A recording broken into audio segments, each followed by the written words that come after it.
Okay, let's just dive right into this explainer by confronting a major trend. If you spend any time at all reading about productivity or, intellectual habits online, you've definitely seen everyone claiming to keep a commonplace book. But here's the really fascinating truth. Most of us are actually doing it totally wrong. We're essentially reinventing the wheel, completely missing the fact that these methods we're striving for are actually ancient historical tools with very specific functions. So instead of a highly refined system, honestly, most of us just have a chaotic, messy journal stuffed in the bottom of a backpack, masquerading as a commonplace book. So in this explainer, we're going to demystify these modern notebooking trends by tracing their fascinating historical roots. We'll be taking a journey all the way back to ancient philosophers, Roman rhetoricians, and Renaissance humanists to figure out exactly how they managed information overload. Because, surprise, that's not actually just a modern internet problem. By the end of this, you'll know exactly which historical tool actually fits your modern life, and hey, you can finally stop feeling guilty about those messy journals.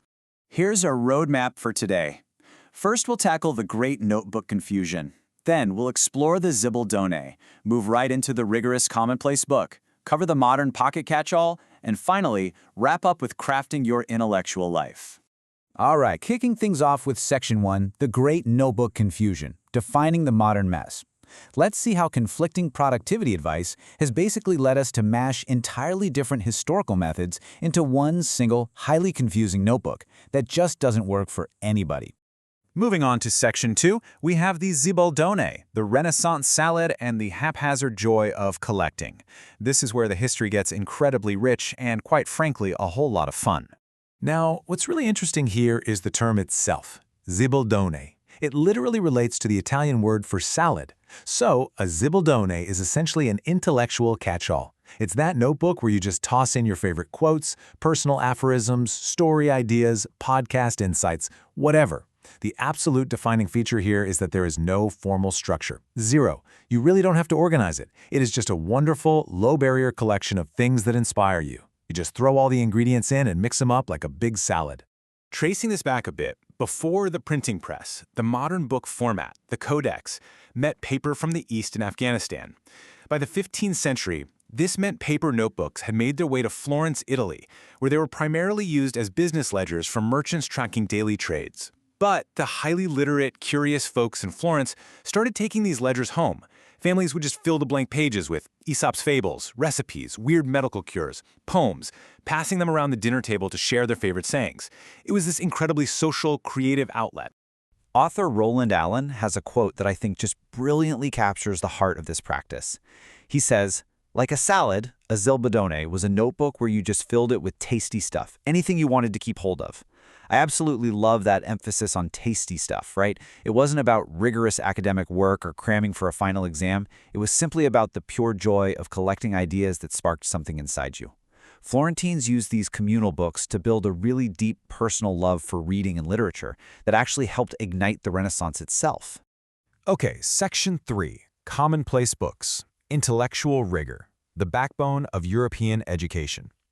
Now, if the Zibaldone is a fun, mixed salad, the commonplace book is, well, it's an entirely different beast altogether. The absolutely crucial distinction here is the actual definition. Most people today think a commonplace book is just a place to dump random ideas, basically treating it exactly like a Zibaldone. But historically, a commonplace book is a notebook where quotations are rigorously categorized under specific thematic headings, which were literally called commonplaces. Let's say you're studying political philosophy. You'd write a dedicated heading like Justice, and every single time you find a relevant quote, you file it precisely under that specific heading. It's a system built strictly for easy retrieval and synthesis down the road. The concept of these commonplaces goes all the way back to ancient Greece. That's where Aristotle developed a compendium of logical arguments, or topi. Then, Roman rhetoricians like Cicero and Quintilian took it a step further by adding actual quotations to these categories to give their students highly practical examples for debates. Fast forward to the early 1500s, and Erasmus actually popularized the practice across Europe as a way to handle the overwhelming explosion of information caused by the newly invented printing press. It literally became the fundamental backbone of a humanist education. It was used religiously by literary giants like Shakespeare and Milton to bank ideas and structures for their future writing. Incredible, right? Author Roland Allen has a fantastic analogy for this one too. He points out that commonplacing is a kind of software which you apply to the hardware of the notebook. I mean, that is just a perfect way to look at it. A notebook is just bound paper, That's the hardware. But commonplacing? That's an active encyclopedic operating system. It demands discipline and routine maintenance. It isn't just a physical object you casually carry around. It is a demanding organizational system specifically designed to battle information overload and make your hard-earned knowledge instantly usable. So if you actually want to adopt this software, you can choose from 4 distinct types of commonplacing, kind of scaling up in complexity. First, you've got the general treasury. This is basically a broad storehouse for categorized quotes on various topics. Next up is a general manuscript, which is exactly the same, but it adds your own original thoughts and analysis right alongside the quotes. Now, if you want to drill down into a singular focus, you'd use a specific treasury, like a notebook dedicated entirely to quotes about, say, artificial intelligence. And finally, the absolute most advanced level is a specific manuscript. This is where you collect topic-specific quotes and write your own analysis right next to them. This is the ultimate tool for outlining massive projects like research papers or even books. Seeing these side by side really clears up the modern confusion, doesn't it? The contrast is honestly night and day. The Zibaldone is miscellaneous, chronological, highly fun, and completely unstructured. You literally just turn the page and write. The Commonplace book, on the other hand, is meticulously categorized by headings, highly thematic, heavily structured, and requires rigorous work to maintain.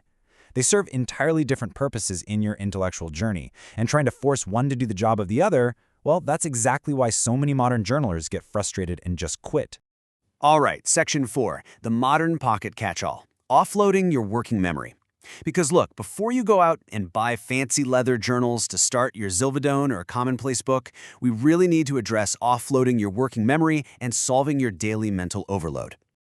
This is exactly where the Pocket Catch-all comes in. It's a highly portable, completely temporary notebook used to capture immediate thoughts, to-do lists, grocery items, and fleeting quotes. Just think of a small Moleskine or Field Notes book tucked into your jacket pocket or your purse. Its sole purpose is to free up your working memory right on the spot. It's essentially your brain's immediate dumping ground for everything that comes at you throughout a busy day. So why does this matter so much? Well, first off, it immediately extends your working memory and stops mundane daily tasks from clatching with profound intellectual ideas in your mind. You really don't want your deep thoughts on ancient philosophy fighting for space with a reminder to buy milk, right? By catching absolutely everything throughout the day, you prevent those racing thoughts at night, which promotes incredibly peaceful sleep. But crucially, this is a temporary space. It's merely the first stop. Later in the week, you review this catch-all, cross off the groceries, and disperse the important, lasting quotes into your permanent Commonplace book or Zibaldone.